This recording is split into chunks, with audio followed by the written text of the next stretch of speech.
She had known him since she was 19 years old, 15 years of friendship, birthday calls at midnight, the person she told first when something went wrong, the person whose couch she slept on when her first relationship ended, the person who knew her mother's name and her childhood fear of thunderstorms and the exact way she liked her coffee. She thought she knew him completely. She did not know him at all. Today, we are going to talk about a form of betrayal that does not get discussed as often as it should. Not romantic betrayal, not family betrayal, but the betrayal of a chosen friendship. The betrayal that comes from someone you selected deliberately and freely to be part of your life. And dark psychology has something deeply uncomfortable to say about why some friendships are not friendships at all. They are arrangements, and the person inside the arrangement with you has known that from the beginning. Her name is Nora. The friend's name is Sébastien. They met in university. She was studying architecture. He was studying economics. They were introduced at a party by a mutual friend who later drifted out of both their lives. The friendship was immediate and intense in the way that certain friendships are at 19. The kind where you stay up until 4 a.m. talking about everything, where you feel recognized in a way you have never felt before, where another person seems to see you completely. It felt safe. Nora was warm, generous, and deeply connected. She had a wide social network and a natural instinct to help people. She introduced people to each other. She recommended. She vouched. She opened doors. She did this for Sébastien again and again over 15 years. She introduced him to the person who became his first major client. She recommended him for the job that launched his career. She defended him when his reputation was questioned. She was, in the most practical sense of the word, valuable to him. She did not think of it that way. She thought it was friendship. The truth revealed itself quietly at a dinner party, a conversation, casual, unimportant, until it wasn't. Another guest mentioned a story Sébastien had told about how he built his career, how he secured his opportunities, how he created his network. In his version of the story, Nora did not exist. Not once. Every door she had opened had been, in his telling, opened by him. She said nothing that night. She smiled. She drove home and sat in her car for 40 minutes before going inside. Then she did what people do when they suspect something they don't want to confirm. She started paying attention.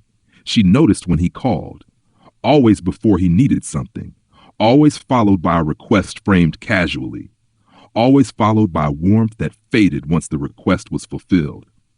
She looked back at 15 years and saw a pattern she could not unsee. When he needed something, he was close. When he didn't, he disappeared. The entire friendship moved in rhythm with his needs. Dark psychology calls this instrumental friendship, and it is far more common than most people want to believe. It is a relationship maintained not for connection, but for utility, not for love, but for value. And the most disturbing part, the warmth is real. The laughter is real. The connection in moments is real, but the decision to stay is not driven by love. It is driven by benefit. There are 4 signs. The first is asymmetric vulnerability. One person shares deeply, the other stays surface level. One risks emotional exposure. The other receives it but rarely returns it. Nora had shared everything. He had shared very little that cost him anything. The second is the transaction rhythm.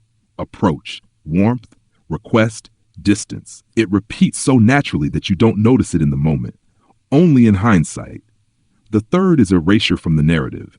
Your contribution disappears from their story, because acknowledging it would force them to confront the truth of the relationship.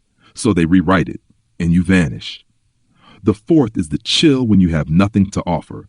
Not cruelty, not rejection, just less. Less attention, less energy, less presence. And you start chasing what once came freely. Nora did not confront him immediately. She took 3 months. She processed. She read. She spoke to her therapist. Because what she was grieving was not just a friendship. She was grieving 15 years of meaning, 15 years of believing she was seen. When she finally spoke to him, she did not accuse. She asked, What did this friendship mean to you? What did I mean to you? His answer was warm, kind, beautiful, and completely empty of reality. No mention of what she had done. No acknowledgement. Just feelings, not facts. She thanked him, left, and never called again. Here is the truth. People do not stay in these friendships because they are weak. They stay because the connection feels real, because history feels like proof, because part of the person was real, just not all of them. And here is the deeper truth. Friendship betrayal hurts differently, because you are not just losing a person. You are losing the version of yourself that felt seen. And when you realize you were valued, not loved, the question becomes, who were they really seeing? Nora is 34 now. Her circle is smaller, her trust is slower, but her awareness is sharper. She said something that stayed with me. The lesson is not to stop opening doors. The lesson is to notice who walks through them and whether they ever open one for you. Tell me in the comments, have you ever seen the pattern only after it ended? The warmth, the distance, the disappearance. Tell me below, because this kind of betrayal has no name, but the wound is real, and here it can be spoken. Subscribe for Series 2. Next week, The Toxic Grandmother. I will see you then.